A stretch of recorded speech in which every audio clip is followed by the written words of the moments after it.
Un gusto para nosotros en Ferrer Abogados, en CPA Ferrer, poderlos recibir aquí. En particular es un gusto poder contar con la presencia de la presidenta de la Comisión de Promoción de Defensa de la Competencia, la economista Luciana Macedo, que está acompañada también por las comisionadas Natalia Hull y Alejandra Yufra. Y bueno, con esto estamos dando inicio a este pequeño webinar donde vamos a intercambiar sobre el nuevo régimen de control previo de concentraciones empresariales. La idea de la sesión de hoy es que vamos a tener una presentación de los tres panelistas que ahora voy a presentar. La idea es que el auditorio pueda formular preguntas y a realizar comentarios a través de la sección de preguntas y comentarios que tiene disponible la herramienta web, por supuesto también a través del chat. Yo voy a estar resumiendo esas preguntas sobre el final de la presentación, de manera tal de que los panelistas puedan responderlas. Van a estar todos silenciados por razones de orden de trabajo de la sesión, y la sesión va a ocupar aproximadamente entre 1 hora y 1 hora y media con los comentarios de los distintos panelistas. Como les decía, para nosotros en Ferrer este es un tema bien relevante. Ustedes saben bien que tenemos un nuevo marco a partir de un cambio que el decreto reciente acaba de reglamentar, donde ese cambio supone, como va a ser comentado a la brevedad, que las concentraciones y los procesos de fusión van a tener que ahora contar con una aprobación previa de la Comisión de Promoción y Defensa de la Competencia. A su vez, esas operaciones están delimitadas por un tamaño. Esa autorización debe cumplirse cuando la facturación bruta anual en Uruguay de esas firmas sea igual o superior a un monto de los 600 millones de UI, que son aproximadamente unos 63 millones de dólares, y por lo tanto eso configura un amplio espectro de empresas que van a tener que procesar una solicitud de autorización a la Comisión. En segundo lugar, me parece importante señalar, como esta pequeña introducción, que esta modificación reciente forma parte de una tendencia de largo aliento de Uruguay. Uruguay viene cumpliendo desde hace 20 años, desde el principio de los años 2000, sistemáticos avances en materia de adoptar estándares internacionales en materia de fusiones, adquisiciones, en materia de transparencia competitiva. Fíjense, solamente por citar algunos ejemplos, entre 2000 y 2005 fueron creadas la ORSEC y la ORSEA, comunidades reguladoras de mercados bien relevantes para Uruguay, son las telecomunicaciones, la energía y el agua. En 2007 finalmente se sancionó la Ley de Promoción y Defensa de la Competencia, la Ley 18.159, que creó precisamente la Comisión de Promoción y Defensa de la Competencia como un órgano desconcentrado del MEF. En 2019 se aprobó, el año pasado, la Ley 19.833, que precisamente introduce estas modificaciones que vamos a estar algunas de ellas comentando hoy. Y finalmente en 2020 entra en vigor el régimen de aprobación previa de concentraciones, reglamentando aspectos vinculados a concentraciones vía decreto, que es lo que acabamos de observar. Y como si esto fuera poco, la propia Ley de Urgente Consideración incluye artículos de fortalecimiento de las unidades reguladoras, la ORSE y la ORSEC, y sobre todo algunos estímulos para mejorar la situación de competencia y regulación en algunos sectores regulados, ¿no? Todo lo cual muestra que dos cosas. En primer lugar, que Uruguay viene cumpliendo este paulatino proceso de adopción de estándares internacionales por un periodo largo, pero a su vez muestra que esto se trata de una política de Estado. Aquí hay gobiernos a esta altura del partido de los tres principales partidos políticos de Uruguay, el Partido Colorado, el Frente Amplio y el Partido Nacional, todos los cuales han ido completando el régimen, asegurando de que esto se trata de una vocación que el país tiene y que eso atraviesa más allá de las circunstancias o coyunturas políticas. Nosotros entendemos, como van a comentar enseguidamente Alejandro, que es nuestro expositor de Ferrer, que el marco de políticas sale fortalecido con estas innovaciones que han tenido lugar con la ley y con el decreto reciente. El decreto es un decreto claro, que establece reglas de juego claras. La reforma a su vez fortalece el rol de la Comisión de Promoción y Defensa de la Competencia, que es un elemento bien importante para poder avanzar en esta dirección. Y sobre todo, como comentábamos ayer con Sebastián, cuando conversábamos algunas de estas cosas, es una reafirmación de que en Uruguay hay una vocación por que la formulación de políticas esté crecientemente basada en evidencia, ¿no? Y por lo tanto que tanto los formuladores de políticas como los reguladores tengan elementos de juicio objetivos, objetivables, en base a criterios definidos de manera rigurosa de cómo evaluar y de cómo promover políticas. Por supuesto que el marco regulatorio tiene oportunidad de mejora, de estas cosas van a estar hablando Alejandro y Sebastián. Por ejemplo, algunos de los puntos que van a intentar poner sobre la mesa o controvertir es qué significa que una empresa no tenga actividad en Uruguay. Hay empresas que podrían tener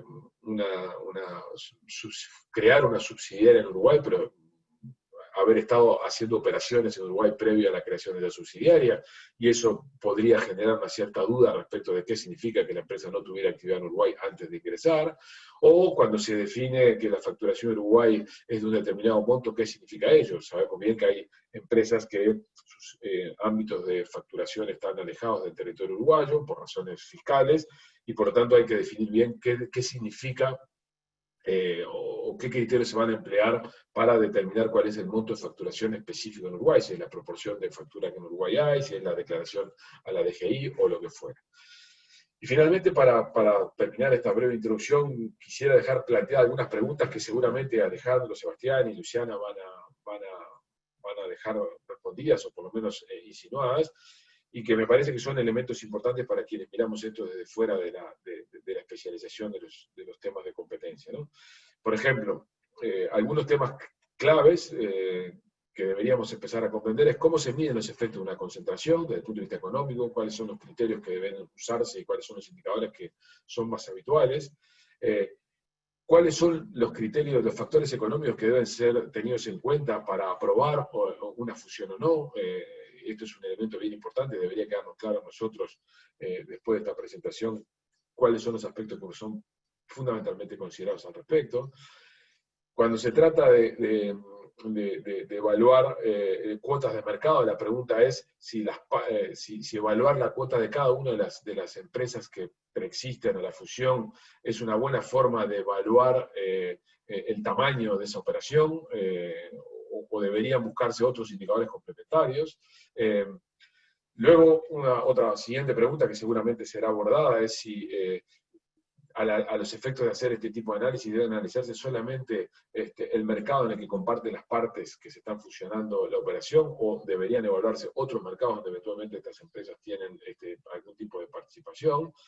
Y sobre todo, si al final del día, qué tipo de información o cuál es la información que uno podría disponer para evaluar de manera rigurosa y creíble la fusión. O sea, si respondernos si efectivamente hay a disposición nuestra en Uruguay la suficiente información como para poder responder a algunos de los requisitos que el decreto establece. Bueno, esas son preguntas que nosotros, o que yo me imagino que seguramente Alejandro, Sebastián y Luciana van a responder, o van a dejar planteadas como elementos para reflexionar. Y por lo tanto, lo único que me queda decir en esta brevísima introducción es decir que quienes van a estar con nosotros, como les decía antes, son Luciana Macedo, que es máster en Regulación Económica y Defensa de la Competencia por la City University de Londres y economista por la Universidad de la República, a su vez de ser la presidenta de la Comisión de Promoción y Defensa de la Competencia en Uruguay. A su vez nos acompañan, y agradecemos que estén con nosotros también, las comisionadas Natalia Yul y Alejandra Yufra, que comparten con Luciana la responsabilidad en la comisión. Seguidamente, después de Luciana, va a estar hablando Alejandro Alterwin, que es nuestro representante de Ferrer en esta presentación. Alejandro es máster en Derecho por la Universidad de Columbia y abogado por la Universidad de la República, y en la actualidad es quien dirige el área de defensa de la competencia en Ferrer. Y finalmente, tenemos el agrado también de que Sebastián Fleitas, un amigo de la casa que trabaja mucho con nosotros en Ferrer. Sebastián es un economista uruguayo que es doctor en economía y máster en economía por la Universidad de Arizona, economista por la Universidad de la República, y actualmente es profesor e investigador en la Universidad de Lovaina, de donde está conectado en este momento, a su vez de ser investigador en el Centro de Investigación de Política Económica. Así que, bueno, presentados los protagonistas de esta actividad y habiendo hecho esta breve introducción, le cedo la palabra a Luciana y quedo a disposición para coordinar las preguntas y comentarios de la audiencia. Buenos días.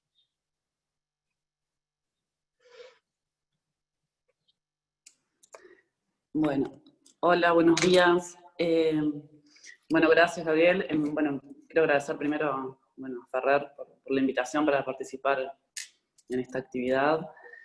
Y bueno, digamos que el origen de la modificación de la normativa de defensa de la competencia tuvo lugar en el año 2016, en que Uruguay decidió someterse a lo que se llama un examen entre pares, un peer review de la política de competencia, donde se revisó la normativa de defensa de la competencia y también las actuaciones de la Comisión de Promoción y Defensa de la Competencia.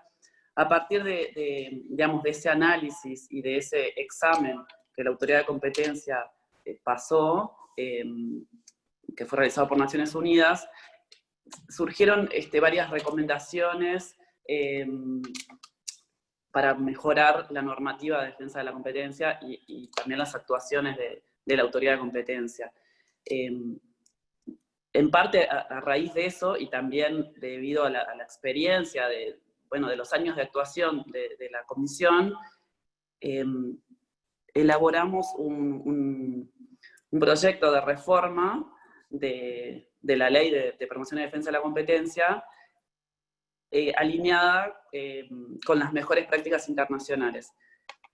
Eso fue lo que finalmente, digamos, de lo que nosotros presentamos y elaboramos, que era un proyecto bastante más ambicioso que lo que fue finalmente sancionado el año pasado, es que surgen estas mejoras en lo que es la normativa de libre competencia.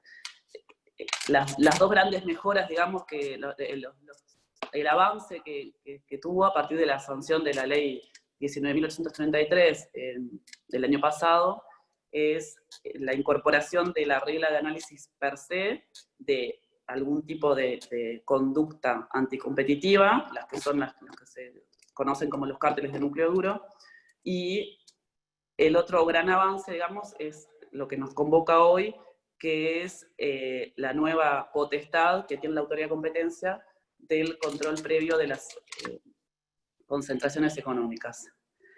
Es decir, que con la ley 19.833 se prohíben aquellas concentraciones económicas que superen determinado umbral, el que ya mencionó Gabriel, de 600 millones de UI, que tengan por efecto u objeto restringir, distorsionar, impedir la competencia.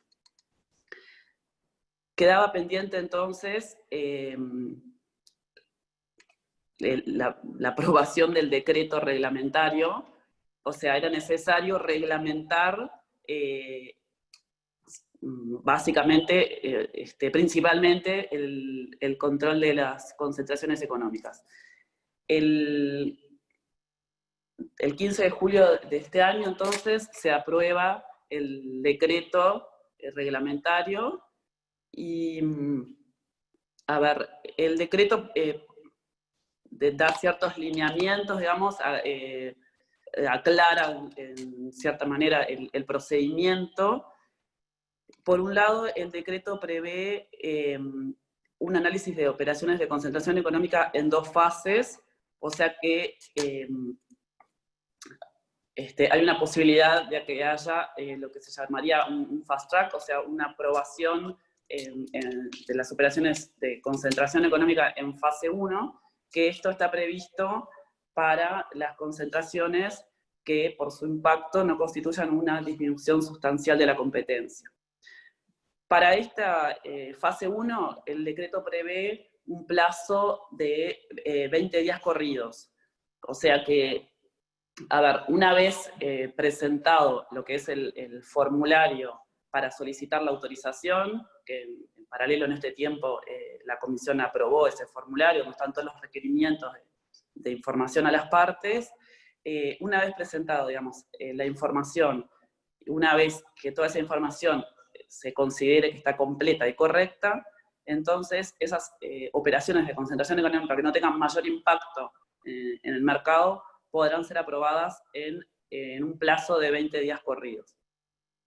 En aquellos casos en que la Autoridad de Competencia, digamos, de una evaluación preliminar, considere que puede haber un impacto en el mercado, en esos casos podrán entonces pasar a fase 2. Ahí el plazo que tiene la autoridad de competencia para expedirse son 60 días corridos. También esos 60 días empiezan a correr, digamos, desde que la información es presentada en forma correcta y completa. Si en esos 60 días la autoridad de competencia no se expide sobre ese acto de concentración económica, ese acto queda autorizado, digamos, en forma tácita.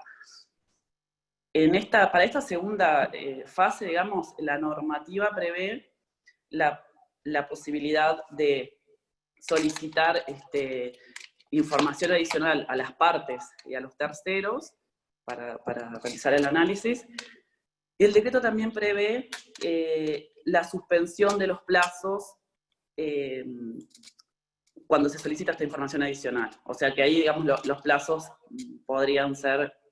A ver, este plazo de 60 días, que en realidad fue a iniciativa de la comisión cuando presentamos la propuesta de decreto reglamentario, es un plazo bastante exiguo.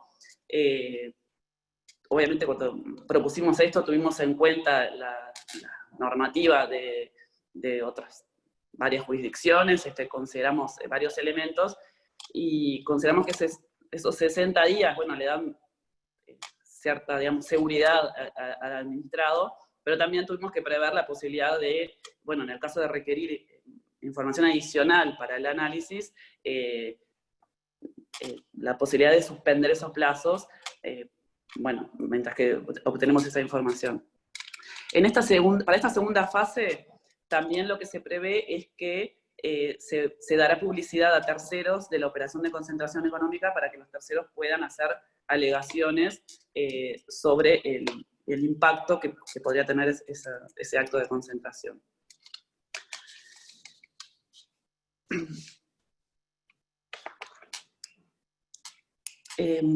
Por otra parte, bueno, preveía la modificación de la ley, la opción de que la operación de concentración puede autorizarse, puede denegarse o puede autorizarse sujeta a condiciones, ¿no? Lo que se conoce en la literatura como los remedios.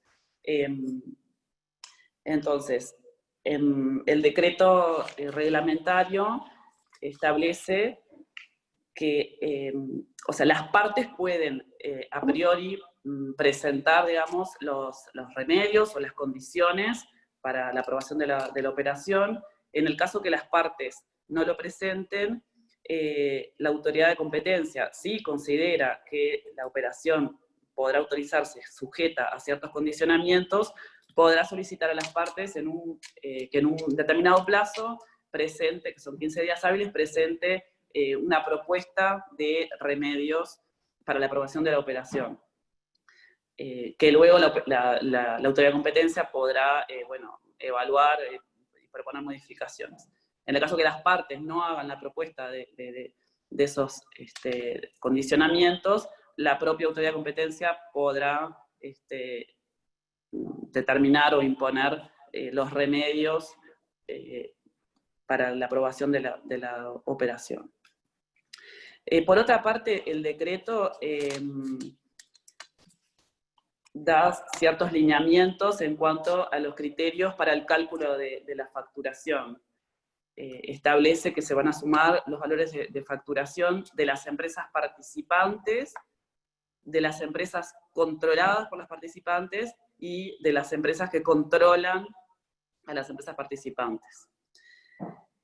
Por otra parte, también da criterios para el análisis de los efectos de las concentraciones económicas. Si bien la ley nos decía que los criterios para analizar los efectos de las concentraciones tenían que contemplar, entre otros factores, el mercado relevante, la competencia externa y las ganancias de eficiencia, el decreto agrega que hay que considerar el grado de concentración, las barreras a la entrada y la afectación a la competencia aguas arriba y aguas abajo. A ver, obviamente estos son grandes lineamientos que nos da el decreto reglamentario. Adicionalmente, la Autoridad de Competencia está trabajando desde hace un tiempo ya en una guía para el análisis de las concentraciones económicas, que obviamente es fundamental para tener mayores lineamientos de cómo realizar el análisis.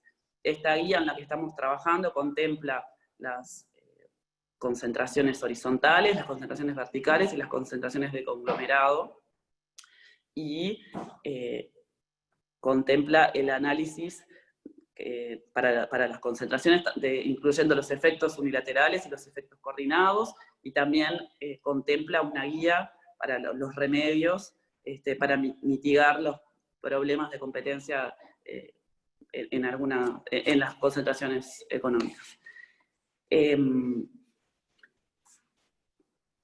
Bueno, por otra parte, el decreto reglamentario también da algún lineamiento sobre cuándo se debe presentar la solicitud de autorización.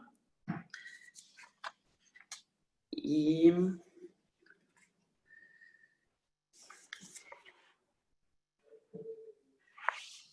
bueno, y el otro tema que iba a comentar es sobre el análisis de eficiencia. En el decreto también, bueno, establece que se deben valorar las ganancias de eficiencia que pueden contrarrestar los posibles efectos anticompetitivos, y que para que esas eficiencias puedan ser consideradas, las mismas deben surgir directamente de la concentración, que no sean alcanzables sin esa concentración económica, y que además sean trasladables al consumidor. Y lo que está previsto también es que la carga de la prueba de las eficiencias económicas corresponde a las partes. En el formulario de solicitud de autorización de concentración económica, que la Autoridad de Competencia aprobó también recientemente, ahí se establece, digamos, cómo las partes deben fundamentar y argumentar las ganancias de eficiencia. Bueno, por mi parte, hasta acá era lo que les iba a comentar.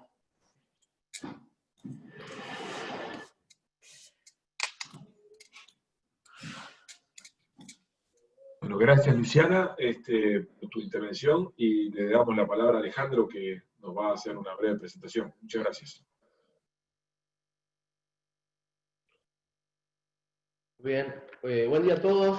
Muchísimas gracias por acompañarnos hoy en este evento, hablando de las novedades del nuevo régimen de control previo. Voy a compartir, así paso la vergüenza del error técnico ahora y no más adelante. Voy a compartir una presentación, si me dan un segundito.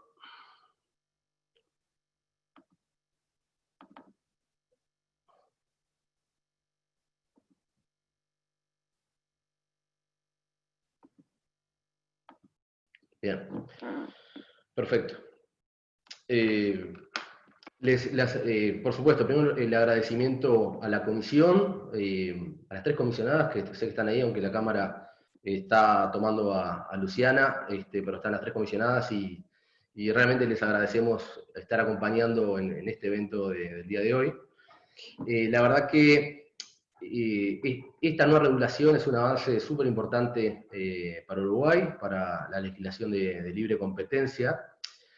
Y como decía Gabriel en la introducción, también fortalece el papel y el rol que juega la Comisión, y de hecho otros reguladores que, como voy a comentar, tienen competencia en estos asuntos de defensa de la competencia. Voy a aprovechar en esta breve exposición a comentar algunos de los aspectos legales centrales que tiene la nueva normativa.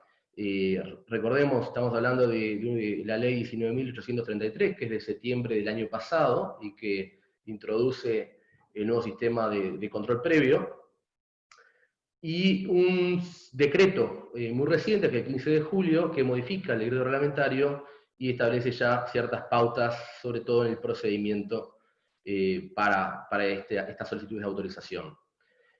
Voy a aprovechar, por supuesto,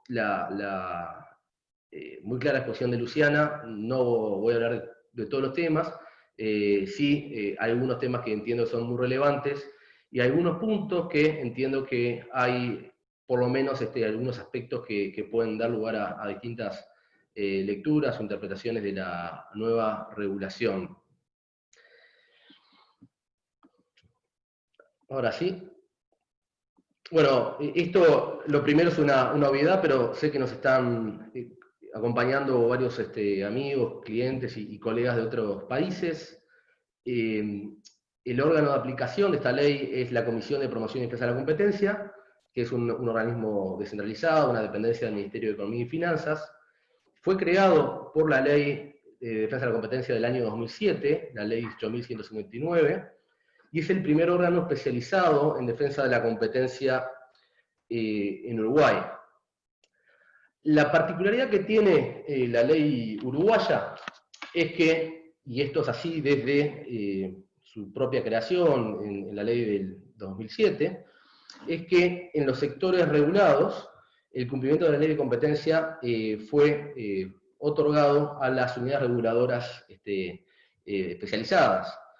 Es decir, a la URSEA, a la URSEC, al Banco Central. Esto, por las dudas, yo diría que es en principio, porque inclusive han habido algunos litigios en los que se ha discutido cuál es el alcance de esta competencia que tendrían los reguladores. Inclusive hay una sentencia del Tribunal de lo Contencioso Administrativo que confiere a los reguladores una competencia súper extensa, y inclusive de acuerdo a ese antecedente, prácticamente cualquier tipo de regulador, inclusive administrativo, como podría ser un ministerio, cualquier tipo de dependencia estatal que regule de algún modo una actividad, podría tener competencia en los asuntos de defensa de la competencia bajo sus actividades reguladas.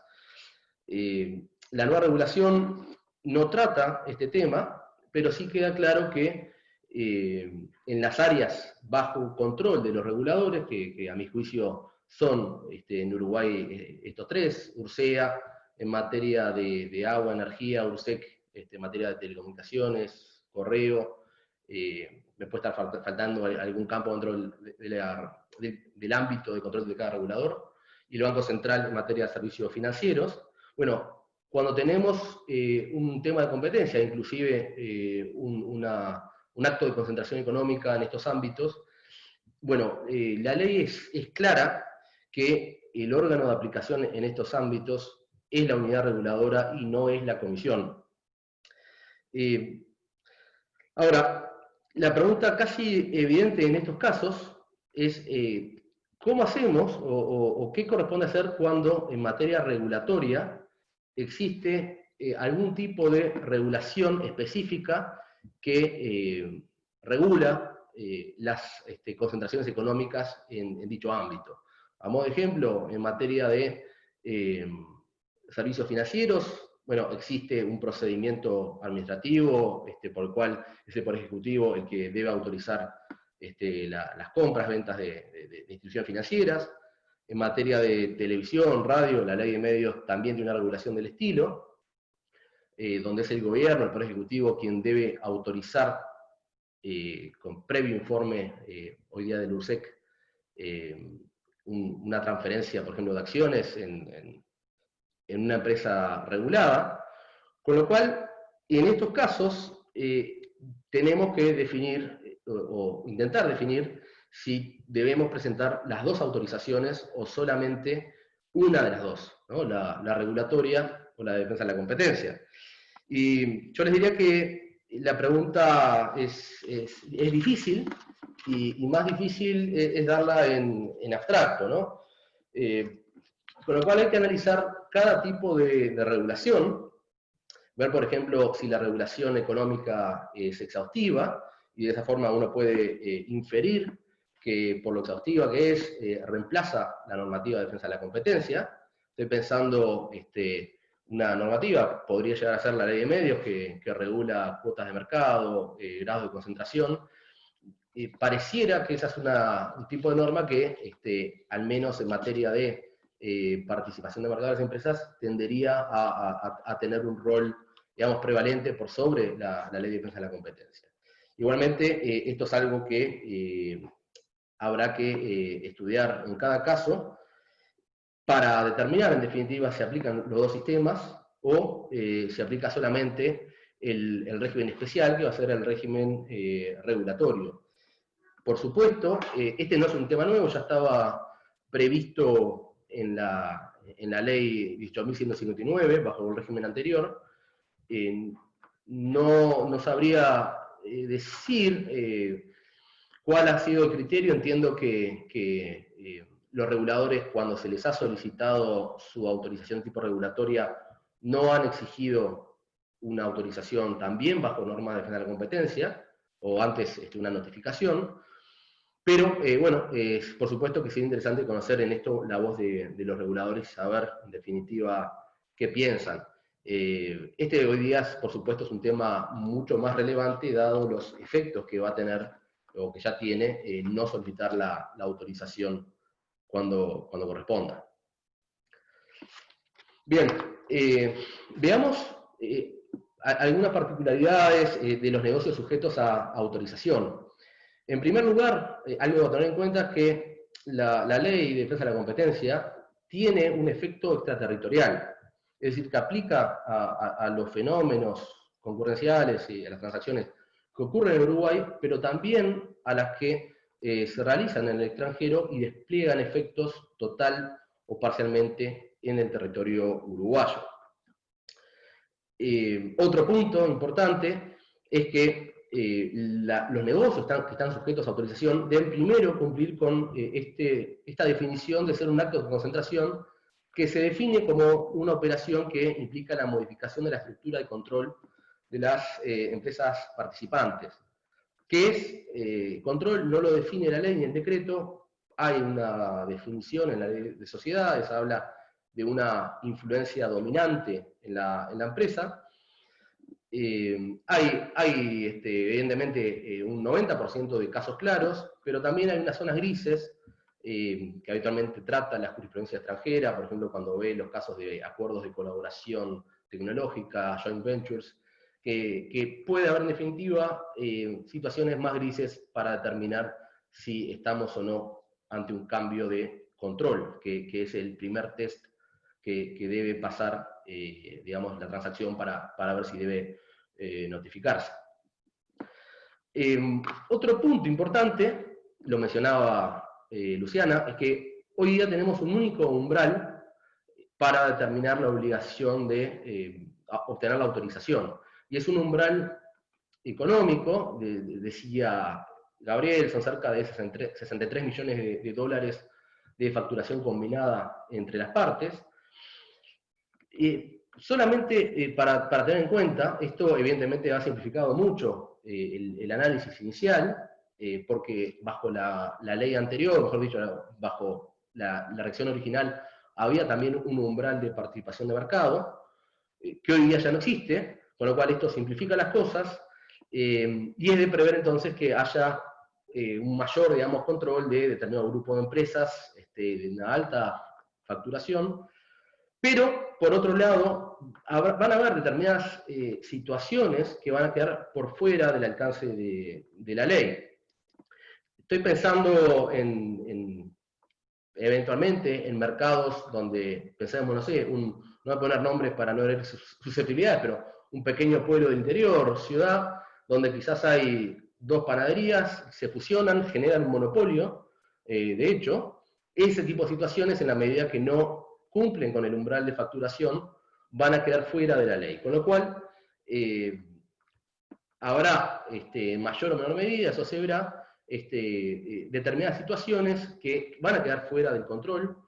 Eventualmente se podrán generar ciertos monopolios, inclusive, siempre hablo de monopolios de hecho, ¿no?, en contraposición a monopolios legales, que son los que dan exclusividad y otorga el Estado, pero van a haber ciertas situaciones de concentración que van a quedar fuera del alcance de esta normativa.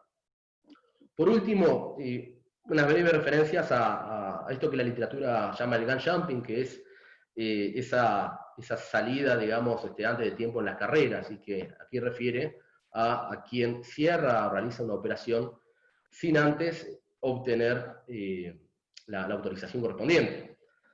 En la ley, el 19.833, hay una prohibición general de realizar operaciones sin la debida autorización, con lo cual la primera consecuencia de hacer este gun jumping es la nulidad del acto. ¿Sí? Esto es un principio general legal. Quien actúa en contra de una ley que establece una prohibición realiza un acto nulo, es decir, el negocio tiene un tema de nulidad. Aún así, creo que en el decreto hay algunas disposiciones que nos hacen al menos pensar si ha habido otra interpretación, porque si bien el artículo 44 dice esto mismo, dice que el acto no va a tener efectos, el acto realizado sin la debida autorización no va a tener efectos, también dispone que el órgano de aplicación va a promover las acciones judiciales y administrativas tendientes a que se declare los efectos, la ausencia de efectos jurídicos del acto. Lo cual, bueno, uno puede preguntarse cuál es el sentido de esa declaración, quizás la comisión nos pueda ahí ilustrar sobre el sentido de esa declaración. Pensamos que tratándose de una prohibición que está en la ley, la consecuencia estaría directamente ya en la ley y por ende en la nulidad. Otro aspecto que trae el decreto, y creo que es importante mencionarlo, son ciertas consecuencias vinculadas a lo notarial y a lo registral. Voy a leer, porque no soy escribano y puedo decir algo incorrecto o impreciso. Dice el decreto que los actos registrables relativos a una concentración económica no podrán obtener la calificación definitiva de la Dirección General de Registro hasta tanto no se verifique la autorización del órgano de aplicación. Es decir que en los actos registrables y al registro es lo que le da la oponibilidad a terceros de ese negocio, no se va a poder realizar la inscripción definitiva hasta tanto no haya digamos, no se obtenga la autorización y no se ponga en conocimiento al registro. Inclusive después se prevé que en los actos no registrables es el escribano interviniente o las propias partes las que deben hacer una anotación sobre la autorización. Supongo que este tema del propio registro lo va a estar instrumentando y veremos cómo lo hace. También hay evidentemente sanciones administrativas muy relevantes, esto no ha cambiado y ya la comisión tenía bajo la ley anterior criterios de aplicación de estas sanciones, potencialmente son muy altas, habla del 10% de la facturación de las empresas, o el 20 millones de UI, que son cerca de 2 millones de dólares. También cuestiones a ver cómo se desarrollan. También se prevé la responsabilidad de los directores, de las empresas controlantes y de sus propios directores también. Y no menos importante, está el propio riesgo reputacional, ¿no? de la empresa que realiza una operación sujeta a autorización, no la realiza y luego recibe la sanción administrativa, ¿no? Hemos visto que habitualmente la prensa está ávida por dar a conocer este tipo de situaciones y resoluciones que toma la comisión y en algunos casos los reguladores en sus ámbitos de competencia. Como les adelantaba, creo que también hay algunas cuestiones interpretativas en el decreto.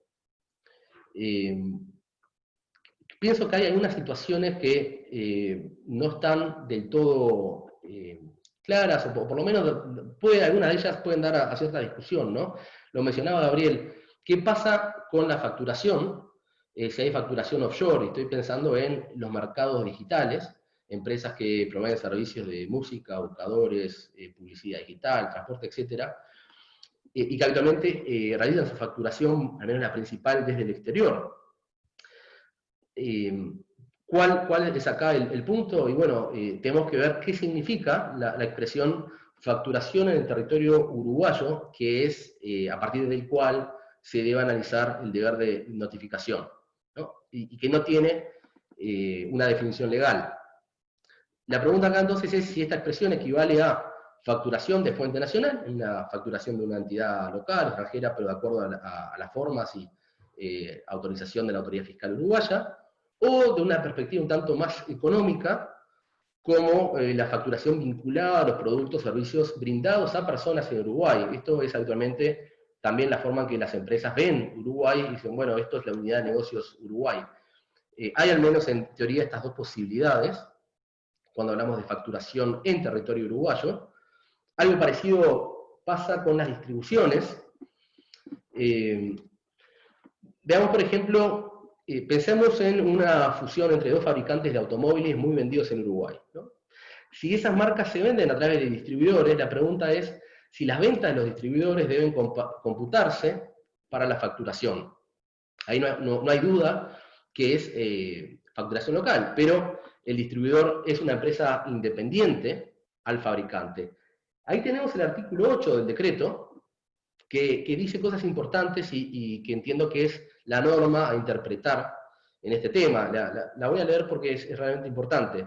Dice así: para el cálculo de la facturación nacional se sumarán los valores de facturación, impuestos incluidos, de los participantes del acto de concentración, así como de las entidades controladas por ellos, de quienes los controlan, y de las entidades bajo el control de quienes también controlan a los participantes. Es decir, refiere a la facturación nacional, que entendida en un sentido como facturación, digamos, autorizada por la DGI, dejaría fuera los servicios offshore. Creo que no queda muy claro ahora bien si esa es toda la facturación que se debe considerar para el umbral de facturación, o solamente está haciendo referencia a la consideración de esa facturación nacional. Es decir, no queda claro si es realmente una norma interpretativa o si solamente hace una referencia al cómputo de facturación en Uruguay, o facturación local.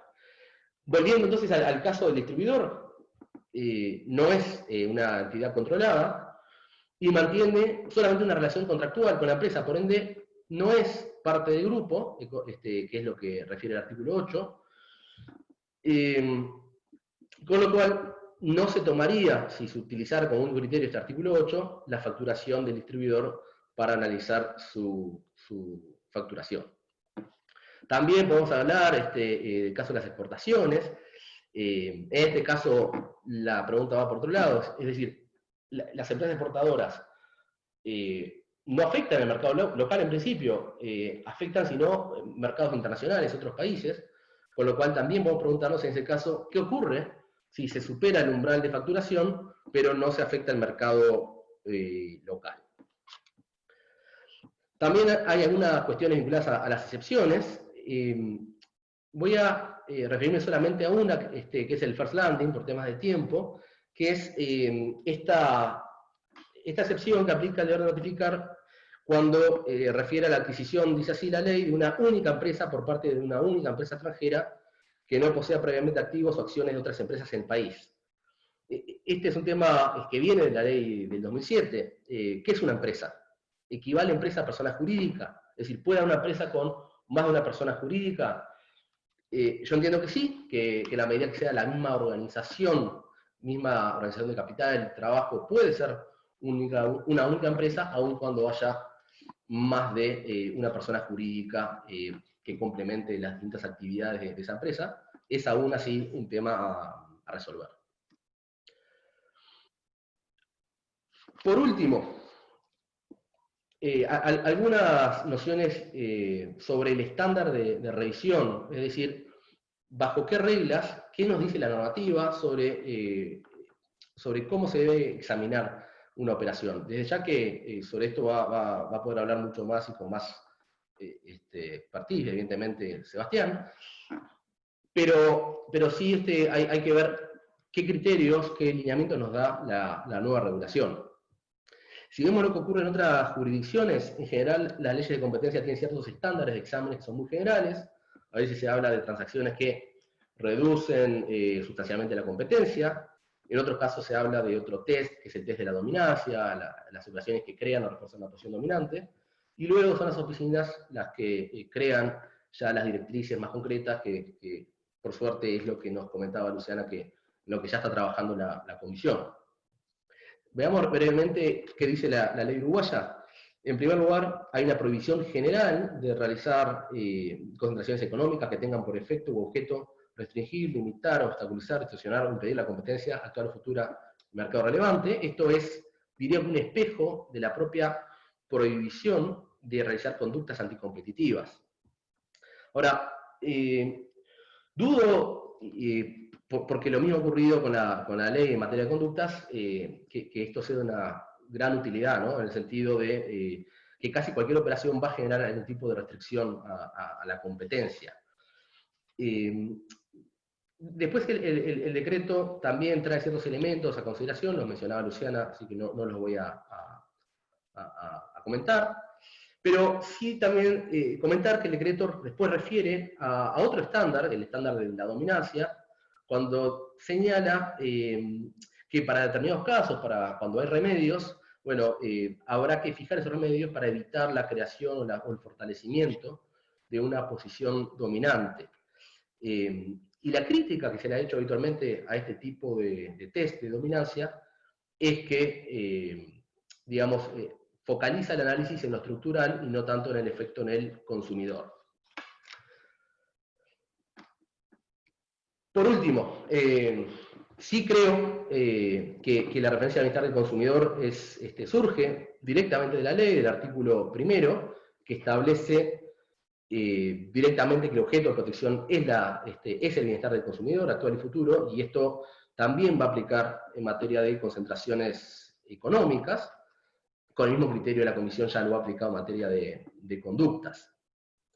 Ahora, ¿qué es el consumidor? Bueno, esta pregunta que puede parecer simple es, de hecho, creo que hasta el día de hoy uno de los puntos centrales en la discusión en relación a la disciplina de la defensa de la competencia. Y no voy a entrar en detalle, solamente decir que esto hasta se ha conocido como una trampa. La doctrina de Estados Unidos habla de la trampa del concepto de bienestar del consumidor, porque bajo este concepto de bienestar del consumidor se han defendido transacciones que afectan directamente al consumidor en materia de precios, calidades, en fin, una cantidad de indicadores bien relevantes, por esto que son los distintos estándares que se pueden utilizar para definir el concepto de beneficio del consumidor. De hecho, si tuvieron la oportunidad de escuchar a Jeff Bezos hace unos días hablando, es el fundador de Amazon, frente al Congreso de Estados Unidos, el discurso es muy bueno, ¿no? Y una de las cosas que él señala son todos los beneficios, la cantidad de jubilados, bomberos, pensionistas, policías y ciudadanía en general que se termina beneficiando de la riqueza que genera Amazon, porque en definitiva dice, bueno, más del 80% de la empresa no es nuestra, es de ustedes. Con lo cual, en definitiva, ese discurso permanece en cierta medida sobre quién es el verdadero consumidor y beneficiario de las leyes de competencia. Por último, los factores a considerar tradicionales son precios, calidad, alternativas, innovación, pero se han sumado nuevos factores como la seguridad, la protección de datos y privacidad, la protección ambiental. Son nuevos factores que se agregan en este combo. Y la comisión, o el órgano de aplicación, va a tener que darle un orden de prelación y peso relativo a cada uno de estos factores. Y, por ejemplo, va a tener que elegir si autoriza una fusión que permita avances tecnológicos, eventualmente en detrimento de precios, o va a tener que elegir si autoriza la creación de una gran empresa exportadora, quizás también en detrimento del beneficio directo de los consumidores locales. Estas son preguntas evidentemente muy, muy complicadas, así que yo le voy a dejar la palabra en esto a Sebastián. Gracias, Alejandro, por tu intervención, y siguiendo con el orden de que habíamos establecido, le damos la palabra ahora a Sebastián Fleitas, que va a hacer unos comentarios de una perspectiva más económica, y después pasaremos a las preguntas y respuestas, que les reitero, por la sección de preguntas y respuestas yo voy a estar compilando, ya tenemos 2 aquí planteadas, así que los invito a agregar alguna más. Sebastián. Muy bien, muchísimas gracias por la posibilidad, por la invitación, a Alejandro y a Gabriel, la posibilidad de hacer algunos comentarios al respecto. Es un placer compartir con ellos y con Luciana, presidenta de la Comisión de Defensa de la Competencia, y las otras comisionadas, este espacio, y comentar algunas cosas sobre el decreto y sobre la nueva regulación y del control previo de concentración. ¿Sí? Déjenme compartir la pantalla también, hacer una breve presentación.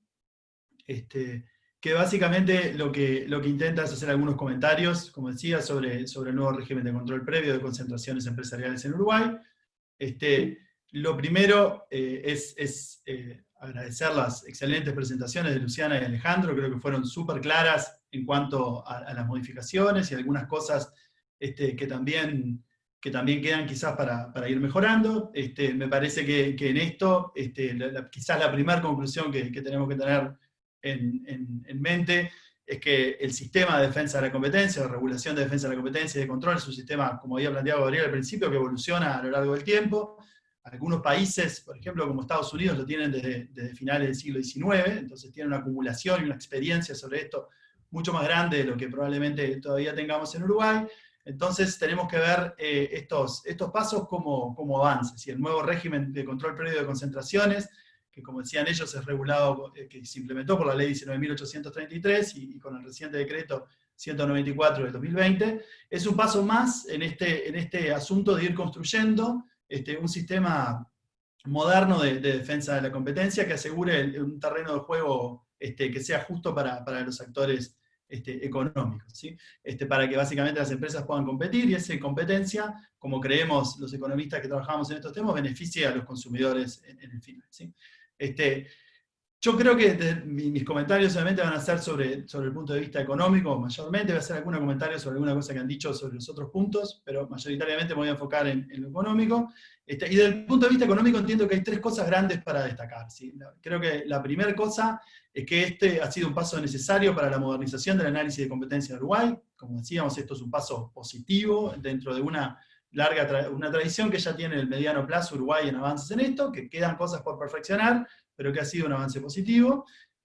Creo que, y esto tiene que ver un poco directamente con lo último que estaba planteando Alejandro, creo que en toda la regulación y todos estos avances que se están dando, lo que queda claro es que estamos teniendo un mayor cuidado sobre el efecto que las reglas de competencia o la forma en la que se da la competencia en los mercados tiene sobre el bienestar de los consumidores, que es nuestra referencia final.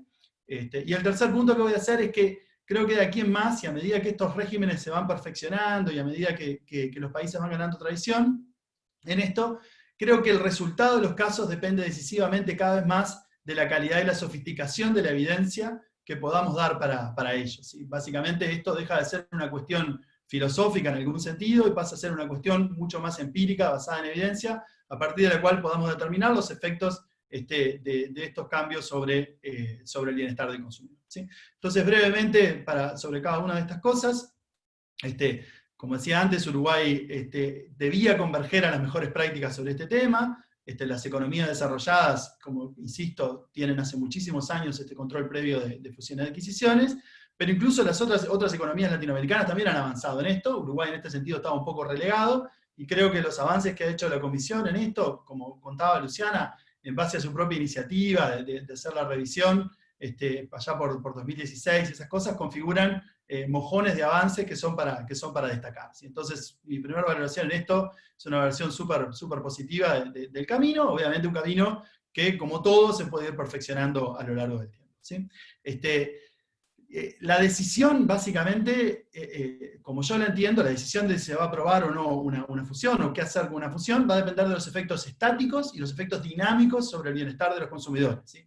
Es qué va a pasar hoy en esos mercados, si se aprueba o no la concentración, y qué va a pasar en el futuro en esos mercados. Esto vamos a ver que es importante porque hay algunos temas, algunos argumentos de los que planteaba Alejandro, como innovación, o como otras cuestiones que van a empezar a tener un peso más relevante en estos análisis. Y obviamente el regulador aquí puede tomar tres decisiones, y puede aprobar la concentración, si esta concentración no afecta significativamente al bienestar del consumidor, puede proponer remedios a esta concentración, que es decir, la concentración se permite, pero hay algunas acciones específicas que se tienen que tomar, por ejemplo la venta de algunos activos, típicamente la desinversión, como se conoce en la literatura, que es necesaria para que esta concentración no genere efectos no deseados sobre los consumidores. Y también puede tomar el rechazo, puede decir esta concentración va a tener efectos graves sobre el bienestar de los consumidores, por lo tanto no debería pasar, ¿sí? Entonces, estos son los tres tipos de decisiones que puede tomar. Entonces, básicamente, esto nos pone de cara en cada concentración a pensar cuáles son los efectos que tienen potenciales sobre el bienestar del consumidor, ¿sí? Y aquí es importante, lo planteaba Luciana también antes, distinguir entre el tipo de concentración que estamos mirando, ¿sí? Aquí básicamente los economistas, como planteaba Luciana antes, distinguimos tres tipos de concentraciones, ¿sí? Lo que llamamos concentraciones horizontales, que son concentraciones entre dos partes, dos entidades económicas que participan del mismo mercado, ¿sí? Que básicamente se juntan. Concentraciones verticales, que son aquellas concentraciones que involucran entidades que están envueltas en relaciones de compra y venta, ¿sí? Básicamente una que vamos a llamar aguas arriba, ¿sí? Que es la empresa que vende insumos, por ejemplo, y una que está aguas abajo que compra esos insumos, ¿sí? Estas son las concentraciones verticales. Y después tenemos concentraciones en conglomerado, que básicamente son concentraciones de empresas que a priori participan en mercados distintos y que no tienen relaciones de compra-venta entre ellas, ¿sí? Estas concentraciones, como vamos a ver, son las que tienen menor efecto sobre la competencia, ¿sí? Pero justamente lo central de aquí de distinguir tres tipos de concentraciones es entender que la discusión de permitir o no permitirlas va a ser diferente en cada una de ellas, porque los factores que debemos analizar para entender cómo estas concentraciones afectan a los consumidores son factores distintos, ¿sí? Entonces déjenme bien brevemente contarles un poco los efectos que tienen primero las concentraciones horizontales, ¿sí? Las concentraciones horizontales históricamente han sido las que han estado más en la lupa de las autoridades de competencia, fundamentalmente porque, como decíamos, ¿no? Son entre entidades que participan del mismo mercado, y por lo tanto una concentración lo que va a hacer directamente es reducir el número de competidores en ese mercado, ¿sí? O sea, todos sabemos, y es importante en análisis de defensa de la competencia y en economía, que el número de actores y el tamaño de los actores, vamos a volver a esto, no es un indicador contundente para entender los efectos sobre la competencia, pero también sabemos que está correlacionado, así que si básicamente el número de actores es muy chico, entonces tenemos que mirar con más atención. Las concentraciones horizontales directamente reducen el número de actores, y por lo tanto llaman un poco más la atención, o tienen que llamar más la atención de las autoridades de competencia, ¿sí? ¿Cómo analizamos estas concentraciones? En primera medida, básicamente, hay tres cosas centrales que ya estaban en la legislación, y que son las que tenemos que determinar, ¿sí? Lo primero es cuál es el mercado relevante, ¿sí? Para distinguir cuál es el mercado sobre el que estamos trabajando y quiénes son los actores que participan de este mercado, ¿sí? Este es un punto que parece un punto sencillo, pero en la práctica es un punto central y un punto complicado desde el punto de vista analítico, porque definir un mercado es más difícil, ¿no? Piensen ustedes, por ejemplo, en el mercado de tabletas, ¿no? Cuando yo compré mi primera tableta, ya por 2010, una tableta era un objeto bien definido, ¿no? Pero hoy por hoy los celulares se han agrandado, las tabletas han cambiado de tamaño, las computadoras se han achicado algunas. Entonces cuando tenemos que definir con quién compite una tableta, como un iPad por ejemplo, ya ahí la cuestión es mucho más complicada, ¿no? ¿Quién entra dentro de este mercado y quién no? Y eso va a ser importante porque va a definir quiénes son actores relevantes en ese mercado, ¿sí? Podríamos pensar que tabletas hacen un conjunto de marcas más chicos, pero ya computadoras o celulares hacen más empresas, ¿sí? Entonces básicamente aquí hay una cuestión central de determinar el mercado relevante. También hay una cuestión, y un poco lo planteaba Alejandro, con el asunto del umbral único, por ejemplo, que tiene la legislación en Uruguay, de que hay un problema con cómo definimos el mercado geográficamente, ¿no? Puede haber empresas que son chicas en general, cuando uno mira de la perspectiva nacional en cuanto facturan, o sea, chicas entre comillas, pero que en un mercado en particular son relativamente grandes, ¿no? Un amigo y profesor de la Universidad de Chicago, Tom Wallman, ahora justo publicó un artículo en una revista de economía muy, muy famosa que se llama la American Economic Review, y justamente muestra para el caso de clínicas de diálisis, que hubo una concentración importante en Estados Unidos, porque como también tenían un umbral único, en pueblos que son chiquitos, cuando no hay tantos pacientes de diálisis, las concentraciones pasaban, ¿sí? Entonces esto, por ejemplo, llamó la atención de la Federal Trade Commission, que es como la Comisión de Defensa de la Competencia de Estados Unidos, y ahora justamente están pensando en cambiar estas cuestiones, ¿sí? Con esto lo que les quiero dejar es, el primer punto es definir el mercado relevante, y este punto no es un punto trivial, es una cuestión que también tiene que estar basada en evidencia y mirarlo de una manera reflexiva y analítica, ¿sí?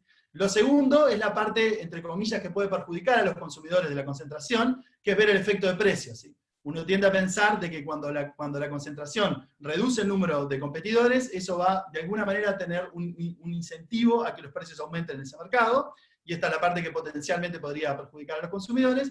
Pero por el otro lado, también puede haber reducciones de costos, ¿sí? Unas empresas que cuando se estén concentrando, digan, bueno, básicamente estoy reduciendo mucho mis costos, ¿no?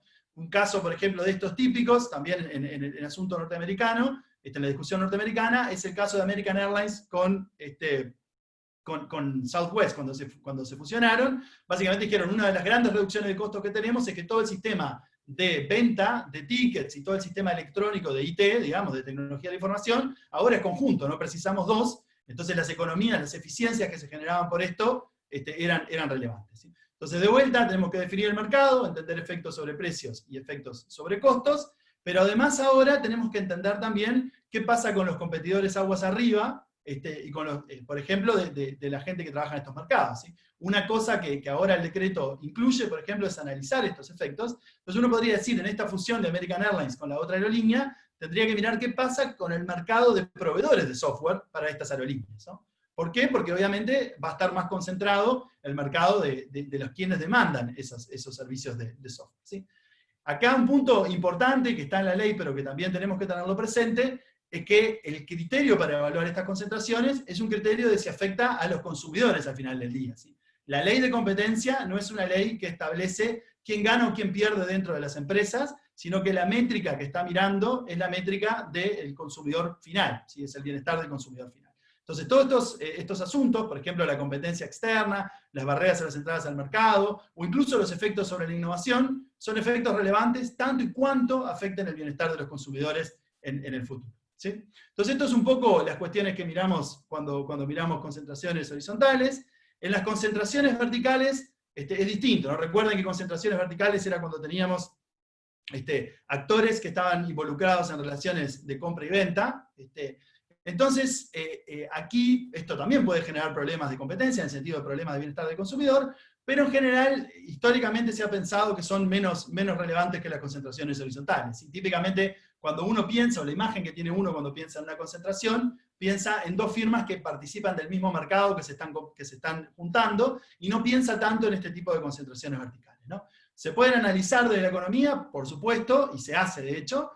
¿Cuáles son los factores centrales? Bueno, el primer factor, que aquí son súper importantes, son el tema de las eficiencias, ¿sí?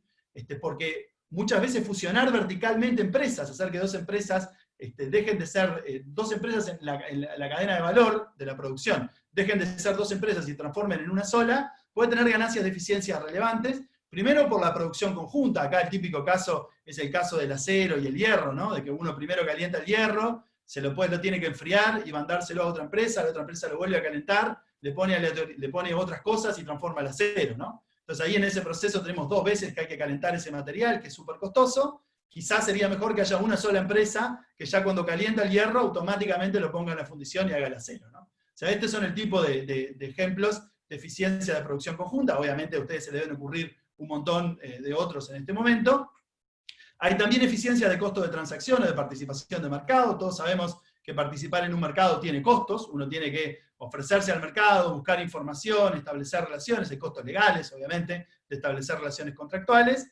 Y el otro punto de eficiencias que pueden resolver este tipo de fusiones son los contratos incompletos. Y todos sabemos también de que por más de que queramos hacer que estos contratos sean completos y evalúen todas las características de las transacciones son súper complejas, y por lo tanto en algún momento podemos llegar a discrepancias que terminen en litigios, y obviamente esos litigios tienen costos asociados, ¿sí? Entonces estos son como motivos por los cuales las concentraciones verticales pueden ser buenas para los consumidores, porque básicamente lo que hacen es reducir los costos de las empresas que participan, ¿sí? ¿Cuáles son otros potenciales efectos de competencia? Son los cuales tenemos que poner la lupa. Bueno, hay un tema de que también la fusión de estas empresas verticales puede reducir la doble marginalización, básicamente. Muchas veces se piensa, supongamos que las empresas lo que hacen es recibir los costos y ponerle un margen arriba, un margen relativamente fijo. Bueno, si tenemos más empresas en la cadena de valor, entonces más veces se le va a imponer un markup, digamos, un margen sobre ese costo, y entonces básicamente cuando llega el consumidor esto va aguas abajo, va a terminar siendo más caro, ¿sí? Entonces aquí hay como eficiencias de la doble marginalización. Hay otros problemas, por nombrar uno brevemente, que es lo que se conoce en la literatura como el foreclosure, ¿no? ¿Qué pasa si yo ahora me compro, soy una empresa de aviación, por ejemplo American Airlines, y ahora como American Airlines compro una empresa que desarrolla software para aerolíneas, ¿no? Y ahí tengo la tentación de decir, bueno, esta empresa que desarrolla software para aerolíneas, que es muy buena, va solo a venderme el software a mí. ¿no? Entonces le cierra el mercado de insumos a las otras empresas que trabajan en el mercado. Y a partir de cerrarle ese mercado de insumos, lo que podría estar haciendo es subirle los costos, ¿sí? Esto es una estrategia típica que las empresas juegan, potencialmente. No hay mucha evidencia de que esto sea súper relevante, pero en algunos casos, por ejemplo, que ahora recientemente litigó la Unión Europea, encontró en algunos casos de que esto era importante y en otros no, ¿sí? Entonces también es una cuestión de que del estudio de concentraciones se analiza, ¿sí? Después hay otros efectos como eliminación de competidores, efectos dinámicos sobre la innovación, o de compartir, como decía Alejandro, todo lo que, entre comillas, son los nuevos temas, que cada vez son más relevantes, como por ejemplo qué pasa con compartir información estratégica o coordinación, ¿no?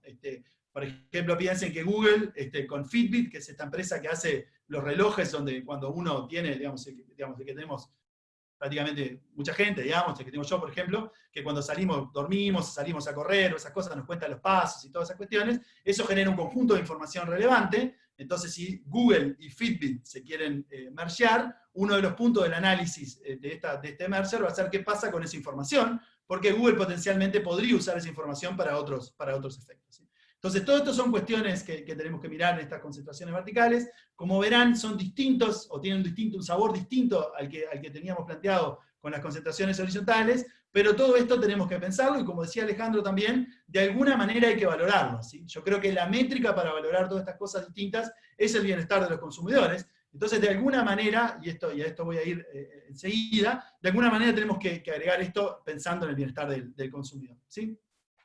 Para eso tenemos que pasar a un análisis moderno de la organización industrial, ¿sí? De estos asuntos de las concentraciones, usar lo que la economía, ya hace muchos años la ciencia económica ha ofrecido un material, un conjunto de herramientas que permiten establecer estas cosas pensando en el bienestar del consumidor, ¿sí? Como decíamos, la ley incorpora nuevos elementos, el grado de concentración, el decreto, perdón, el grado de concentración, barreras a la entrada, afectación de competencias aguas arriba, el conjunto de cosas que tenemos que mirar es cada vez más grande, entonces precisamos dar una respuesta uniforme, clara y basada en evidencia sobre cómo vamos a agregar estos aspectos, ¿sí? Aquí otra muy buena noticia que nos ha dado Luciana hoy en la charla, es que la Comisión está trabajando en generar pautas, que son las típicas guidelines que le dicen en la literatura, para la evaluación económica de esto, ¿sí? Recientemente, por ejemplo, y este es un punto que quizás sería bueno incorporar ahora que la Comisión lo está haciendo, es que la Comisión de la FTC y la Federal Trade Commission, que es la Comisión de Competencia de Estados Unidos con el Departamento de Justicia, que básicamente los dos tienen intervención en los temas de competencia, ahora justamente el año pasado, este año, perdón, hicieron unas nuevas pautas para concentraciones verticales, ¿sí? Y esas pautas cuando las mandaron, de hecho se las mandaron a un conjunto de personas para que esas personas puedan intervenir y dar su parecer sobre esas pautas, ¿sí? Yo lo conozco bien porque varios de mis coautores, de la gente con la que hago la investigación, fueron invitados a dar sus comentarios, no fueron tantos, fueron unas 15 a 20 personas, pero varios de ellos eran coautores míos, entonces tuve la oportunidad de leerlas en el proceso, y es un proceso bueno de consulta, en el cual nos vamos todos poniendo a tiro sobre cuáles van a ser la pauta, podemos establecer los comentarios antes, me parecería importante que la comisión lo hiciera, ¿sí? Yo creo en este marco, y sobre todo cuando estén las pautas, que esto va a generar una demanda para un análisis moderno de esto. La buena noticia para todos es que las técnicas que tenemos que utilizar son técnicas relativamente estándar en la profesión, dentro de la economía, en los países desarrollados, son consensuadas relativamente dentro de la economía, o sea, en esto hay bastante poca heterogeneidad. También hay algunos economistas que han generado como esta herramienta, de hecho que brevemente todos pensamos que van a ganar el premio Nobel por estos aportes, o sea, es una cuestión de que está bastante consolidada en la academia, y que de hecho los damos en nuestro curso de maestría y doctorado en organización industrial, ¿sí? Cuando damos estos cursos damos las técnicas que también se usan en estas cuestiones de organización industrial, ¿sí? Yo creo que en este contexto el éxito de los casos va a depender de la calidad y la sofisticación de la evidencia. Creo que en Uruguay, como decía al principio, y para terminar ya, se ha avanzado mucho en esto. Creo que la Comisión ha hecho un excelente trabajo en muchos aspectos. De vuelta, es una cuestión que tiene 13 años la Comisión, arrancando con un país que tenía poca experiencia. O sea, creo que ha habido avances significativos, pero también, como toda la vida, creo que hay que seguir avanzando y que hay que seguir completando algunas cosas que han quedado. Creo que Alejandro planteaba también algunas cuestiones legales para avanzar. Me parece que desde el punto de vista del análisis formal y basado en evidencia también hay espacio para avanzar. Aquí básicamente hay que tener cuidado con un análisis basado solo en modelos teóricos, y el problema que tienen los modelos teóricos, que es un poco por el cual mi disciplina, que es la organización industrial dentro de la economía, los ha abandonado relativamente para el análisis de competencia, modelos solo teóricos, ¿sí? O sea, acá quiero decir, solo modelos de estas ecuaciones matemáticas, esto un poco como se hacía la práctica de defensa de la competencia en los 70 y 80, venía gente que sabía mucha matemática, hacía algunos modelitos y nos decía, esta fusión no va a ser tan problemática porque va a pasar esto y va a pasar aquello. Creo que eso ha caído un poco en desuso, sobre todo porque estos modelos son muy sensibles a algunos supuestos que tienen, y por lo tanto dan conclusiones ambiguas, ¿sí? Entonces tenemos que dar un paso más y dejar de basar la práctica de defensa de la competencia solo en lo que nos dicen los modelos teóricos, y pasar a recolectar y utilizar evidencia sistemática y basada en supuestos testeables, ¿sí? ¿Cuál es el problema que tiene esto? Como habrán visto ya a esta altura los que están participando de esta charla, que muchas de las veces estamos hablando de contrafactuales, ¿sí? Estamos pensando en cosas que todavía no pasaron, pero queremos entender su efecto si pasaran, ¿sí? Queremos saber qué pasaría en el mercado con el bienestar de los consumidores si estas firmas se juntaran, ¿sí? Una cosa que uno podría hacer, digamos, en un mundo ideal, es juntar esas firmas y ver qué pasa, ¿sí? Pero obviamente en la realidad esto es absolutamente imposible, ¿sí? Uno no puede generar una fusión de adquisición, evaluar sus efectos y después decirle a las empresas, no, ahora no lo pueden hacer, ¿no? Entonces, básicamente lo que hay que hacer es un control previo que nos permita entender cuál sería el contrafactual. ¿Qué pasaría en el mundo si estas firmas se juntaran, ¿sí? Entonces, para eso, las cuotas de mercado en general, que las utiliza la jurisdicción, en las guidelines de Estados Unidos, están, por ejemplo, incluidas, pero son solo, y Gabriel nos preguntaba hoy, ¿qué pasa con la cuota de mercado de cada empresa, ¿no? Si vemos que son empresas grandes que se están juntando, las cuotas de mercado son bastante tramposas en ese sentido. Nos dan una primera mirada, obviamente, pero son bastante tramposas en ese sentido, y esto los economistas lo venimos hablando desde los 60, ¿sí? Con lo que es, de hecho, una de las cosas que ha hecho famoso la Escuela de Chicago, ¿sí? Una de las críticas de la Escuela de Chicago era, en economía, era decir, guarda, que una empresa puede tener una cuota de mercado alta porque tiene posición dominante y está usando su posición dominante, o puede tener una cuota de mercado alta porque es una empresa muy eficiente que nos está ayudando a todos, ¿sí? O sea, cuando uno ve la cuota de mercado de Apple, la cuota de mercado de Apple podría ser porque Apple tiene cierta posición dominante, pero también podría ser porque la gente considera que esos productos son muy buenos, ¿no? Entonces, por lo tanto, atrapan a los consumidores y los consumidores se benefician, ¿no? Entonces, entender un poquito eso es el desafío, y solo con las cuotas de mercado no nos podemos quedar, ¿no? Tenemos que pasar a un análisis más relevante, y aquí me parece que la piedra fundamental del análisis de competencia es el siguiente contrafactual. Así que esto es lo que todos que trabajamos en este caso estamos intentando trabajar. La pregunta central que nos tenemos que responder es, ¿qué pasaría con las ventas de la empresa si el otro competidor no existiera? ¿Sí? Ese es el escenario, ¿no? El escenario contrafactual, básicamente, lo que intenta simular es, a partir de que hay una fusión, estas dos empresas ya no compiten más en el mercado porque son la misma empresa. Entonces lo que tengo que entender de alguna manera es qué tan cercanas eran antes, ¿sí? Para entender cuánto competían antes, ¿sí? Si las empresas antes eran muy cercanas y por lo tanto competían muchísimo, entonces que esa empresa desaparezca puede ser problemático, ¿sí? Ahora, si las empresas antes ya no eran ya no competían tanto antes porque no estaban ubicadas tan cerca una de la otra, entonces va a tener menos efectos, ¿sí? Va a tener menos efectos sobre los precios, va a tener menos efectos potenciales sobre la innovación, va a tener menos efectos potenciales aguas arriba sobre los productores de input, ¿sí? Entonces todo el herramental económico que tenemos a disposición, básicamente ya sea la calibración de concentraciones, que la hacen, que hay un paper ahí famoso, un trabajo académico famoso de Jaffe y Whale, digamos, del 2013 que lo plantea, o el más estándar, digamos, que es el más usado y probablemente el considerado el mejor, que es básicamente el análisis de Berry, o Berry, Levinson and Pei, que estas son las personas que yo les digo que probablemente vayan a ganar el Nobel, que lo que intentan hacer es estimar la demanda, por ejemplo, entender a partir de las estimaciones de demanda ejercicios contrafactuales en los cuales algunas empresas desaparecen o cambian su comportamiento. O sea, esto básicamente es bastante estándar en ese sentido, pero es un paso que me parece que Uruguay debería ir en esa dirección para incorporarlo al análisis de fusiones de adquisición, ¿sí? Y también hay otros temas, con otro trabajo, por ejemplo, académico reciente, que en este caso es de mi tutor, pero hay algunos otros que han seguido esto, es el trabajo pionero y también está en la American Economic Review, pero hay otros que han venido trabajando, que básicamente es entender qué pasa cuando los precios son negociados. Y muchas veces en la cadena las empresas no solo postean los precios, sino que negocian los precios. Y entonces esto cambia un poco el modelo en el que están jugando, y tenemos que entender cómo cambian los precios de negociación. Si esto, que para los economistas es relativamente reciente, en algún sentido, para ustedes que están en la audiencia, que probablemente estén más vinculados al ámbito empresarial, entienden más claro esta dinámica de que muchas veces los precios se negocian, ¿no? De que la gente se sienta a negociar los precios y determina precios por negociación, y no precios posteados, que es el estilo de cuando uno va a un lugar y puede comprar todo el mismo precio, ¿sí? Entonces, en definitiva, lo que yo quería comentarles hoy era que creo que ha habido avances significativos en la modernización del decreto, digamos, y una manera de acercarnos a lo que es las mejores prácticas internacionales, que la métrica va a ser siempre el efecto sobre el bienestar presente y futuro de los consumidores, esa es la métrica que nos dice la ley en su artículo 1, y que el resultado de estas cosas va a empezar a depender, en mi opinión, mucho más decisivamente sobre la calidad y la sofisticación de la evidencia que tengamos, y no tanto en algunos supuestos que obviamente son menos corroborables o que pueden tener problemas, ¿sí? Entonces creo que aquí va a haber como un impulso a un análisis más sofisticado de la evidencia que podemos recolectar de los mercados. Así que nada, muchísimas gracias por la oportunidad de participar. Bueno, gracias Sebastián, también gracias Alejandro y gracias Luciana. Como habíamos acordado, tenemos algunas preguntas, que también si hay alguna que agregar, los invito a formularlas por el chat o por la serie de preguntas y respuestas. Voy a primero poner dos preguntas para el panel, que están planteadas por la misma persona.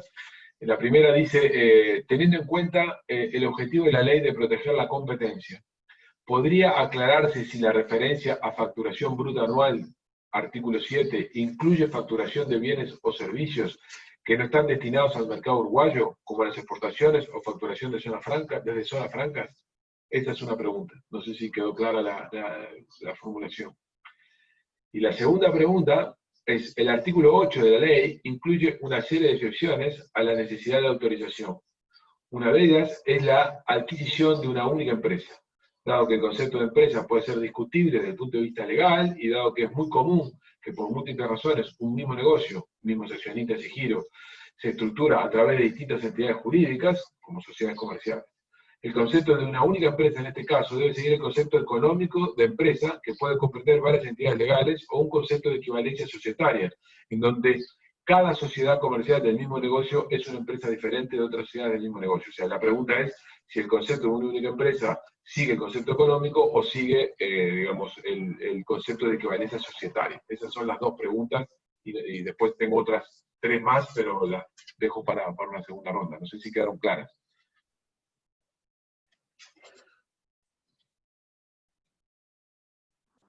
Alejandro. Bueno, no sé, Luciana, yo hablé un poco de estos dos temas, rápidamente, porque si de la comisión tienen una opinión sobre esto sería interesante conocerlo.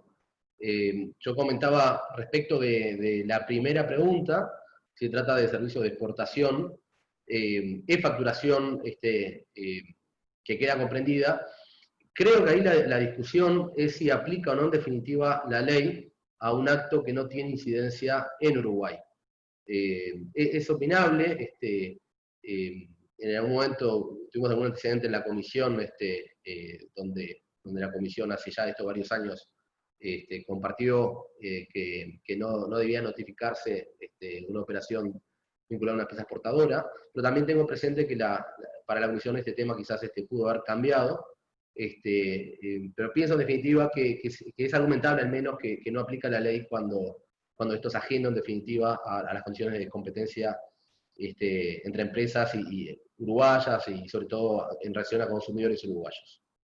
En relación al otro punto, ya que estoy con la palabra, yo lo dije en mi exposición, creo que no hay una definición legal del concepto de empresa, pero sí es un tema bastante estudiado en otras jurisdicciones, y entiendo que debe seguirse un concepto económico. Es habitual que una empresa, y sobre todo una empresa de cierta magnitud, tenga más de una entidad jurídica. Puede haber una entidad que haga, no sé, la parte estrictamente comercial, puede haber otra entidad que sea a veces la tenedora de determinados activos. Hay una infinidad de situaciones que hacen que, en definitiva, distintas entidades jurídicas puedan ser una única empresa. Hay, sin embargo, también algunas situaciones donde es más discutible, que es cuando hablamos de un grupo de empresas, es decir, empresas de un mismo tenedor accionario, pero ahí sí cada una, digamos, con distintos giros, distintas actividades. Ahí es un área que es un poco más discutible, creo que ahí sí son empresas distintas, pero por ejemplo en Europa se ha valorado en este tipo de situaciones si existe al menos la potencialidad de que las empresas compitan entre sí. Hay algún caso vinculado al fútbol, por ejemplo, cuando las empresas no compiten, por más que tengan una estructura formalmente independiente, también en esos casos se ha entendido que es una misma empresa. Pero de vuelta, creo que al no haber definiciones es un área opinable y por supuesto sería deseable, dada la relevancia cada vez mayor de esta excepción, conocer el criterio oficial.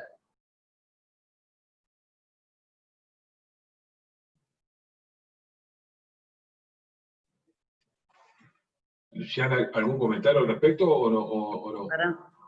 Perdón. No, que estaba silenciada.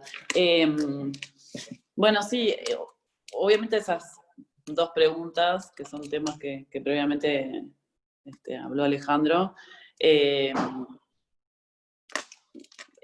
son bastante discutibles y controversiales, y voy a aprovechar que tengo acá a mi compañera abogada, la doctora Jul, para que ella haga una intervención.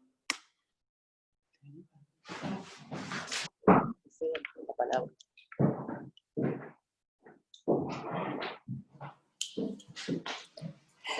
Buenos días a todos. Muchas gracias por la instancia de poder participar en la jornada de hoy. Con respecto a estos dos puntos, sí he sabido que son bastante controversiales. Nosotros en instancias de redactar el decreto no quisimos establecer un criterio fijo debido a que, como decía Sebastián, también queríamos basarnos en lo que es la evidencia. O sea, ir a un concepto económico de la definición de empresa, a un concepto más societario y más jurídico establecido en la ley 16.060.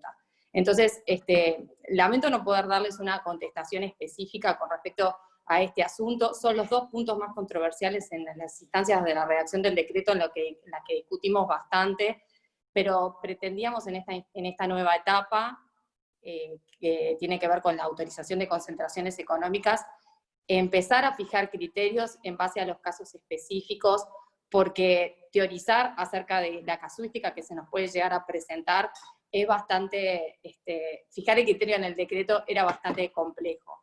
Es por eso también que en instancias de elaborar las guías, pensamos que podemos avanzar en esas definiciones.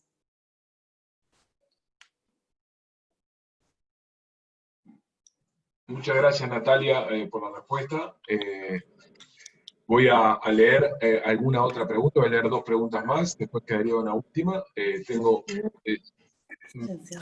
No sé si alguien quiere completar algo con respecto a lo que se preguntó. Bien, entonces la siguiente pregunta dice algo así como: sería muy valorable por razones de eficiencia y seguridad jurídica que los criterios de la comisión sean accesibles públicamente, al igual que lo hacen otras oficinas gubernamentales como la DGI, la Auditoría Interna de la Nación, etc. ¿Se prevé que estos criterios estarán disponibles online? Contestamos. Bueno, como les adelantamos, en la oficina venimos trabajando en esos guías, lineamientos o directrices, como les quieran llamar, para el análisis de las concentraciones económicas, y obviamente la idea es que haya un documento público que fije ciertos criterios. Obviamente, a ver, estamos trabajando en esto, también, como también les decía Natalia recién, el caso a caso, la experiencia, nos va a permitir ir mejorando esos lineamientos, pero sí, claramente la idea es tener una guía, unos lineamientos que sean públicos y que sean útiles para los administrados. Sí, un comentario solo sobre eso, que lo planteaba en la presentación, pero me parece que las dos preguntas han ido un poco sobre esta dirección, y que justamente teniendo la experiencia reciente en otros lados de las mejores prácticas, quizás sea bueno tener un proceso de consulta pública previa de las guías, a partir del cual esto se pueda circular y todas estas cuestiones puedan también irse contestando antes de que estén publicadas las guías oficialmente para todo el mundo rigiendo, ¿no? Quizás sea un avance en ese sentido. Sí. Muy bien, muchas gracias Luciana, gracias Sebastián. Tengo una siguiente pregunta que dice: lo siguiente. Quisiera saber si es que la nueva regulación prevé algo sobre el régimen de impugnación de los actos que autorizan o prohíben operaciones de concentración por parte de terceros interesados, competidores, asociaciones de consumidores, etc. No escuché la pregunta. Repito, entonces, Sí. buenos días, dice así, quisiera saber si es que la nueva regulación prevé algo sobre el régimen de impugnación de los actos que autorizan o prohíben operaciones de concentración por parte de terceros interesados, competidores, asociaciones de consumidores. No. Si un tercero puede, aunque no tenga involucramiento directo, puede hacer una solicitud. Va a pedir información. No está previsto un régimen de impugnación. Sí, como yo les comenté antes, lo que está previsto en los análisis que pasan a segunda fase, o sea, cuando pasan a la segunda fase de análisis, mejor dicho, está previsto dar publicidad a terceros, o sea que los terceros tendrán la oportunidad para hacer sus alegaciones, pero no está previsto que puedan realizar una impugnación. Bien. Gabriel, solamente un comentario ahí.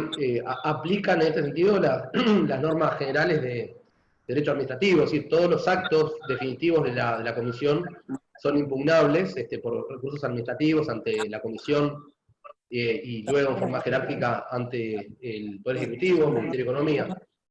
Con lo cual los actos son impugnables sin efectos suspensivos. Inclusive pueden llegar a ser procesables ante el Tribunal de Contencioso Administrativo, que es un tribunal de Uruguay que tiene jurisdicción de anulación. En ese caso, lo que quizás haya que analizar, o que deberá también analizar el propio tribunal, es si un tercero va a tener la legitimación para atacar un acto que no lo afecta a su empresa. Y esto lo digo porque hay una legitimación constitucional un poco específica que habla de un interés directo personal legítimo. Puede haber suficientes argumentos para decir que sí, dado que se puede estar afectando su derecho, digamos, a competir en un mercado sano, competitivo, etc. Pero yo diría que la jurisdicción del tribunal es un punto quizás a seguir analizando. Muy bien. Tengo una siguiente pregunta, que es la penúltima. Dice, si previo a la aprobación, si previo la aprobación de esta ley, este decreto reglamentario, se produjo una fusión de estas dos empresas, o sea, previamente a la aprobación de esta ley, este decreto reglamentario, se produjo una fusión entre dos empresas de Uruguay que determinó que hoy no haya competencia en determinados productos que antes sí lo había. Entre paréntesis, una empresa adquirió a la única empresa que competía con ella. ¿Estos cambios pueden tener efectos retroactivos para estos casos? No, se me olvidaron las conductas. No sé. A ver, respondo. No, efectos retroactivos claramente no hay. O sea, esto empezó a regir, el nuevo régimen empezó a regir el 12 de abril. Lo que sí, una aclaración, bueno, es una pregunta hipotética, me imagino que no está planteando nada, digamos, ningún caso real. Lo que sí, la normativa anterior, previa a la modificación, sí preveía que había que solicitar la autorización para la concentración a la autoridad de competencia en los casos en que en un mercado se estuviera conformando un monopolio de hecho. O sea que en esa hipótesis planteada de que una empresa adquiría otra y se estaba eliminando totalmente la competencia en el mercado, si fuera ese el caso extremo, digamos, igualmente se debía solicitar autorización a la comisión. Bien.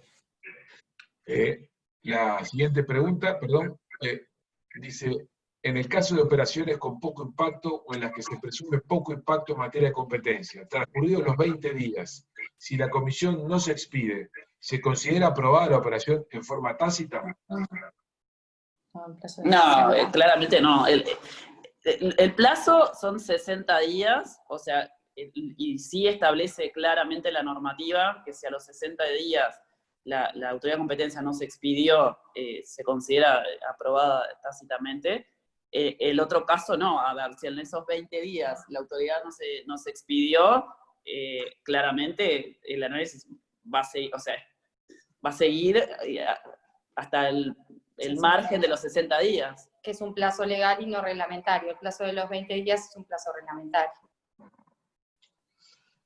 Muy bien. Y tengo una última pregunta, que es una repregunta del involucramiento de terceros interesados. Dice, siendo que la normativa tiende a la protección del consumidor, ¿no tendrían legitimación para impugnar los consumidores? Entiendo que algo de eso Alejandro respondió, Sí. pero bueno. Esa sería la vía, digamos, ¿no? Sí, sí, sí. Exacto. No sé si quieren comentar a la comisión. A ver, En realidad, capaz que- sí, en realidad comparto la consideración de Alejandro. Tendría que presentar un interés directo, personal y legítimo y estudiar en ese sentido las consideraciones del tribunal a ese respecto. ¿Cuál sería el alcance?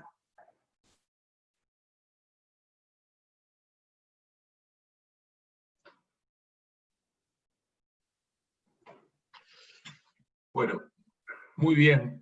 No tengo ninguna pregunta más, y a no ser que, bueno, Luciana o alguna de las comisionadas, o Alejandro o Sebastián, tengan algún comentario que agregar, alguna conclusión que agregar, con mucho gusto es el momento de hacerlo. No, yo simplemente, bueno, quería agradecer, la verdad que me parece súper valioso tener esta instancia y compartir esto. Y bueno, obviamente tomo todos los aportes de Alejandro con todos esos problemas o cuestionamientos. Varios de ellos están todavía, digamos, como sin solución, pero bueno, iremos trabajando en eso también, como decía Natalia, con la experiencia y con el caso a caso, porque esto es así. Y también decirles que, bueno, comparto totalmente la presentación de Sebastián, y que obviamente todas esas cosas que le planteó en su presentación son las que estamos incorporando en estos lineamientos que estamos elaborando.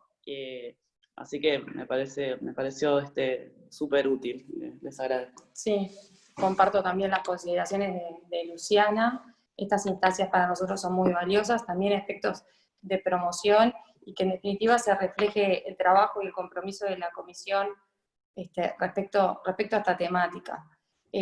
Nos gustaría establecer criterios más acabados y criterios fijos. Nuestro espíritu es darle la absoluta seguridad a todos los administrados, y evidentemente también poner a consideración de los expertos sobre estas materias todo el trabajo por el que vamos avanzando. O sea que muchas gracias por la invitación, y estamos a las órdenes. Bueno, muy bien. Entonces, Sebastián, Alejandro, ¿algo para agregar o terminamos aquí?